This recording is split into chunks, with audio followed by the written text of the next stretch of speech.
Hello, नमस्कार दोस्तों। मेरा नाम राहुल सागर है और स्वागत है आप सभी का मेरे YouTube channel study with Rahul Sagar में।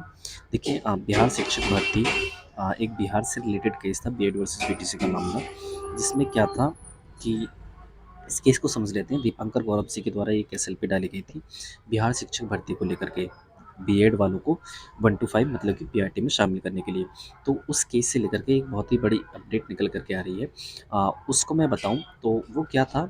इस केस से रिलेटेड अगर आप अ, सुप्रीम कोर्ट ऑफ इंडिया के ऑफिशियल वेबसाइट पर जाकर के देखोगे तो डायरी नंबर आप अगर 39,420 डालोगे तो इस केस से रिलेटेड जितनी भी इन्फॉर्मेशन है वो आपको वहाँ पर देखने के लिए मिल जाएगी। ठीक है। और वहीं पर बात करें हम, सबसे पहले क्या हुआ था, ये 13 अक्टूबर को इसकी सुनवाई हुई थी। इसकी बेंच में honourable mister justice A S Bopanna and honourable mister justice M M Sundaresh.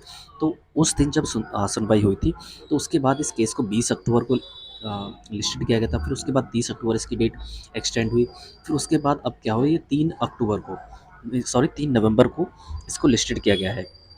ठीक है। इस केस की बात करूं तो ये केस बिहार शिक्षक भर्ती से रिलेटेड है, बीएड को 1 टू 5 में, प्राइमरी 1 टू 5 मतलब कि पीआरटी की पोस्ट के लिए शामिल करने के लिए। तो उसी चीज़ से रिलेटेड ये केस है। और इसकी जो सुनवाई है, बीएड 1 टू 5 में एलिजिबल होगा या फिर नहीं, इस चीज़ को लेकर के इसमें सुनवाई होने वाली है 3 अक्टूबर को, सॉरी 3 नवंबर को। ठीक है।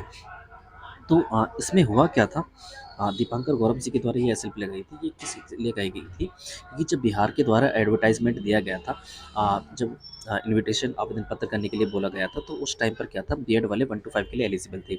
और उन इन्होंने क्या किया, अब 18 अक्टूबर को बीपीएससी के द्वारा 1 टू 5 के प्राइमरी का रिजल्ट भी जारी कर दिया गया। क्योंकि इन्होंने 11 अगस्त 2023 का जो भी कोर्ट ऑर्डर आया था बीएड वर्सेस बीटीसी के मामले में, जो एनसीटीई का गजट था 28/6/2018 वाला, उसको क्वेश करते हुए उसको क्वेश कर दिया गया था सुप्रीम कोर्ट ऑफ इंडिया के द्वारा 11 अगस्त 2023 को। तो उसी चीज़ को फॉलो करते हुए बीपीएससी ने अपना रिजल्ट जारी कर दिया था 18 अक्टूबर को। उसके बाद केवीसी ने भी अपना रिजल्ट जारी कर दिया। तो इसी चीज़ को लेकर के काफ़ी सारी एसएलपी वगैरह चल रही थी। और क्योंकि इन सभी लोगों का कहना ये है कि जब ये सारी चीज़ें सुप्रीम कोर्ट ऑफ इंडिया में विचाराधीन थी, तो इन्होंने क्यों बीपीएससी ने क्यों अभी पीआरटी का रिजल्ट निकाला। तो इन काफ़ी सारी चीज़ों को लेकर के, काफ़ी सारे ग्राउंड को लेकर के इसमें चर्चा की जाएगी। और वहीं पर बात करें हम, 3 अक्टूबर को, 3 नवंबर को ये सुनवाई है वो होने वाली है।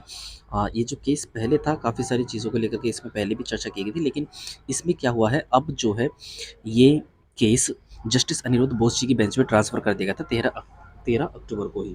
ठीक है। और अब क्या होगा, ये जस्टिस अनिरुद्ध बोस जी की बेंच में ट्रांसफ़र हो गया। तो क्योंकि जब 11 अगस्त 2023 को जो फैसला आया था वो जस्टिस अनिरुद्ध बोस जी के द्वारा ही दिया गया था।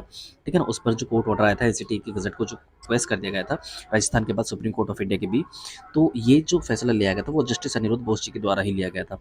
ठीक है। तो अब ये जो मामला है, सारा मैटर वो जस्टिस अनिरुद्ध बोस जी की बेंच में चला गया है। तो कहीं ना कहीं ये चीज़ साफ जाहिर करती है कि इस मामले को, बीएड को 1 टू 5 में रखना है या फिर नहीं रखना है, इसको क्लियर पूरी तरीके से वो केवल जस्टिस अनिरुद्ध बोस जी ही कर सकते हैं। तो काफ़ी सारे लोग डर रहे हैं इस चीज़ को लेकर के, लेकिन ये एक बहुत ही पॉजिटिव पॉइंट है, क्योंकि इस फैसले को 11 अगस्त 2023 का जो फैसला है उसको रेट्रोस्पेक्टिव तरीके से लागू करना है या फिर प्रोस्पेक्टिव तरीके से लागू करना है, इस चीज़ को क्लियर केवल जस्टिस अनिरुद्ध बोस जी के द्वारा ही किया जा सकता है। ठीक है ना। तो इसी चीज़ को लेकर के इंपॉर्टेंट अपडेट थी कि इस जो केस, ये बहुत ही बड़ा केस है बिहार शिक्षक भर्ती को लेकर के।